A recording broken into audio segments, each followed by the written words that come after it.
The air in the corner office is filtered so aggressively, it feels thin, like breathing at a high altitude. Marcus hasn't blinked in nearly a minute. He is looking at the blue ink of my signature on the final page of the document.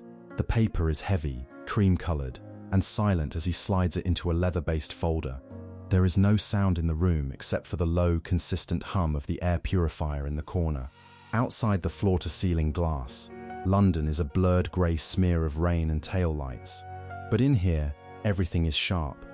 It's about the symmetry of silence, Marcus says. He doesn't look up. He taps the folder twice with a manicured index finger. You've done the right thing. In our line of work, the only way to remain invisible is to ensure there is no mirror to reflect you. By signing this, you aren't just protecting the client. You're removing yourself from the equation entirely. You're becoming a ghost in the machine. It's the safest place to be when the wind starts to blow. I reach for my glass of water. The ice has melted, leaving a cold ring on the mahogany desk. I look at the empty space where the document used to be. I thought the non-disclosure went both ways. Marcus, the draft I saw last night mentioned mutual indemnification. Marcus finally looks up. His eyes are the color of a shallow sea. He offers a small, tight smile that doesn't disturb the skin around his mouth. The draft was a starting point, but for a man of your ambition, a mutual agreement is a cage. If the firm is bound to you, the firm is liable for you, and if we are liable, we have to supervise. This version, the one you just signed, grants you total autonomy. We don't know what you do, and you don't exist to us. That is the purest form of protection there is. It's not a lack of support, it's a lack of evidence. The leather folder clicks shut. It is the sound of a door being barred from the outside. The walk from the desk to the door feels longer than it did 10 minutes ago. My shoes make no sound on the deep pile of the carpet. Marcus has already turned back to his monitor, the blue light washing over his face, making him look like a statue carved from ice. He hasn't told me to leave, but the air in the room has shifted. It no longer feels like oxygen. It feels like a vacuum. I pause at the door, my hand hovering over the brushed steel handle. The metal is cold, a stark contrast to the climate-controlled warmth of the office. I can hear the faint, rhythmic ticking of a clock somewhere behind the bookshelves. It is steady and indifferent. Marcus, I say, my voice is level. I am rationalizing the pressure in my chest. I am a professional. I am a man who understands the value of a clean exit. If the client's offshore accounts are flagged, this document stays in this room, right? Marcus doesn't look away from his screen. The clicking of his mouse is the only response for 3 full seconds. The document stays where it belongs, he says, within the architecture of the firm's protected interest. You're overthinking the mechanics. You should be focused on the transition. The accounts are your responsibility now. That was the deal. The discretion insurance only works if the insurer is beyond reproach. I turn the handle. It moves with a heavy mechanical resistance. I realize then that I didn't see him sign his side of the paper. I didn't see any signature other than my own. The realization isn't a shock. It's a slow, cold realization, like water seeping through a leather sole. We'll speak on Monday, Marcus adds. His tone is dismissive, the way one speaks to a courier who has already delivered the package. Make sure the ledger is reconciled by then. We wouldn't want any loose threads. I step out into the hallway. The door closes behind me with a soft, airtight seal. The hallway is long, white, and empty. I am a ghost in the machine, just as he said. But ghosts don't have lawyers, and they don't have exits. They only have the spaces they are allowed to haunt. I walk toward the elevators. My reflection in the polished marble walls is distorted, a stretched and faceless shape. I reach into my pocket and feel the small, hard shape of the encrypted drive they gave me. It feels like a weight. It feels like a tether. The elevator arrives with a soft chime. The doors slide open, revealing a small mirrored box. I step inside. I am alone. I press the button for the ground floor, but the lift doesn't move. I press it again. Nothing. Then the speaker in the ceiling crackles. It's not Marcus. It's the voice of a woman I don't recognize. Calm, efficient. There seems to be a discrepancy in your exit clearance. The voice says, "Please remain in the car while we verify the Annex B signature." It will only take a moment. The doors don't close. They stay open. An invitation to a hallway that I no longer have the right to walk. I look at the camera in the corner of the lift. The small red light is a steady, unblinking eye. I realize now that the mutual part of the agreement was never about the protection. It was about the surveillance.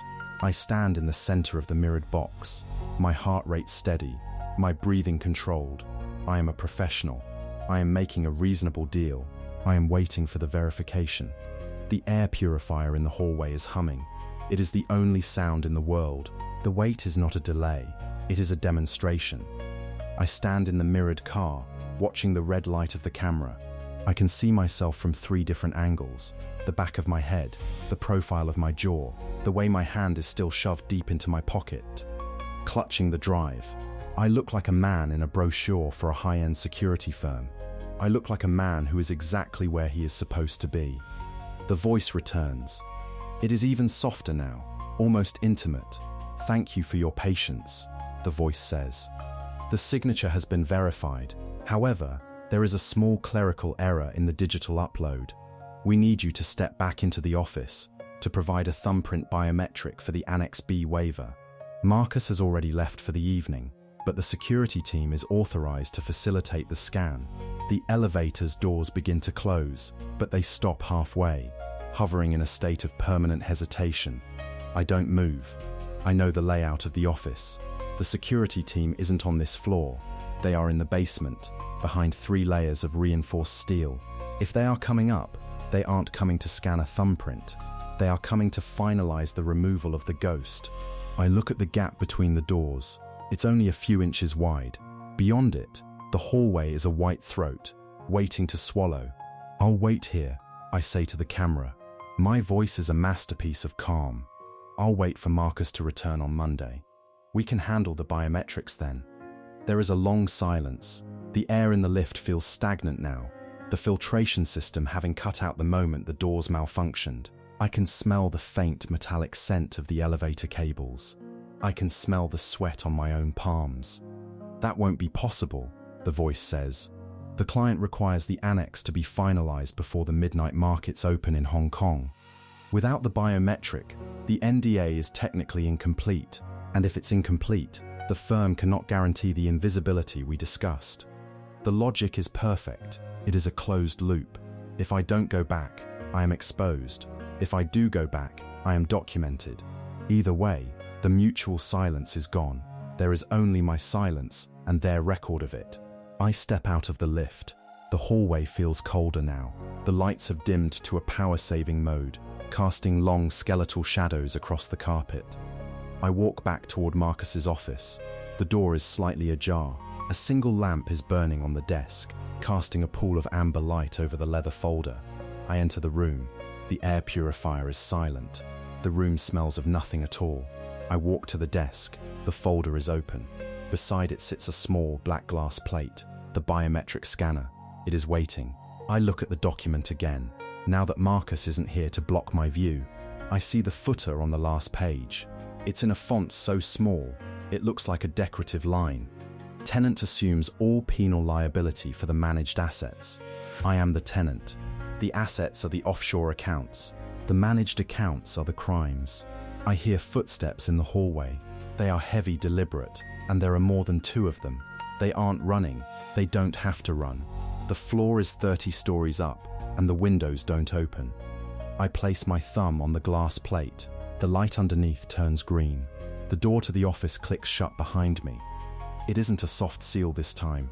It is a deadbolt. I sit in Marcus's chair. The leather is still warm from his body. I pull the folder toward me and wait for the men in the hallway to arrive.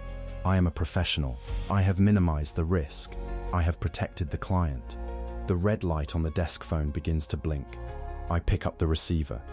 "Welcome to the firm," Marcus's voice says. It's coming from a recording. It's a shame we couldn't make it mutual, but someone has to be the one holding the pen when the music stops. I hang up the phone. The footsteps have stopped outside the door. I look at my thumb. There is a small glowing green residue from the scanner. It looks like a brand. The door handle turns. The light from the biometric scanner fades from green to a dull, stagnant grey. leaving the room in the bruised purple light of the London dusk. The footsteps outside the door have stopped. There is no shouting, no pounding on the glass, just the heavy, pressurized silence of the HVAC system and the soft thrum of the men waiting on the other side. They aren't there to break the door down. They are there to wait for the physics of the situation to settle. I look at the mahogany desk. My thumbprint is now part of the building's permanent record. I am no longer a guest. I am an entry in a ledger. I pick up the leather folder, the one Marcus left behind, and open it. Inside, there is a single sheet of paper that wasn't there before. It isn't a contract, it's a schedule. The first entry is for 11:45 p.m. Transfer authorization, Cayman Primary. The phone on the desk pings. A short, sharp digital chirp that feels like a needle under the skin. A text message appears on the screen. The exit is through the service lift. It requires the biometric you just provided. The car is waiting in the basement. This is the trap. The choice that feels like an escape.